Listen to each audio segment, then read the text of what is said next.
إن هذا القرآن يهدي للتي هي أقوم ويبشر المؤمنين الذين يعملون الصالحات أن لهم أجرا كبيرا وأن الذين لا يؤمنون بالآخرة أعتدنا لهم عذابا أليما.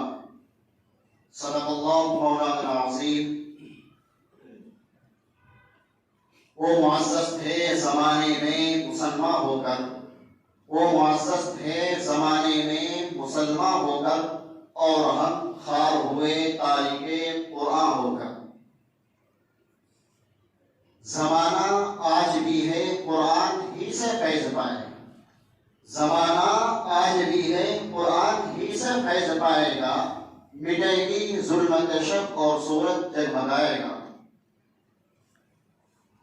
حضرات علماء کرام اور ہمارے عزیز طلبہ،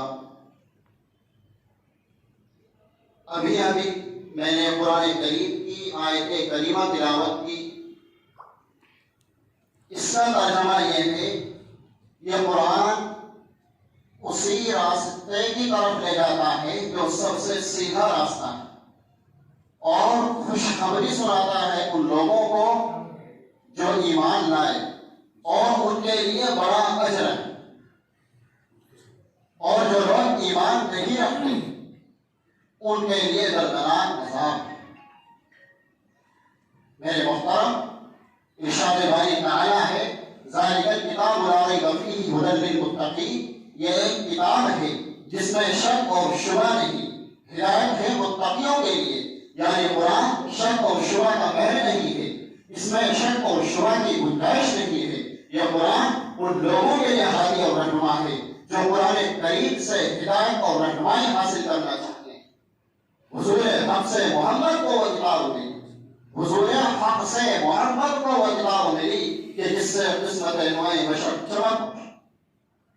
میرے محترم، قرآن کریم جناب رسول اللہ صلی اللہ علیہ وسلم پر نازل کیا گیا ایک ایسی کتاب ہے جس کی کوئی نظیر و مثال نہیں، نہ فصاحت و بلاغت میں، نہ فضائل و اوصاف میں، نہ کلام و بیان میں، نہ احکام و فروضات میں. ہر اعتبار سے بے نظیر، ہر اعتبار سے بے مثال. یہ وہ نسخہ کیمیا ہے جو ہمیں ہمارے نبی جناب رسول اللہ صلی اللہ علیہ وسلم کے توسط سے ہم کو ملا، جس میں ہمارے لیے دنیا اور آخرت دونوں جہاں کی کامیابی کا راز مضمر.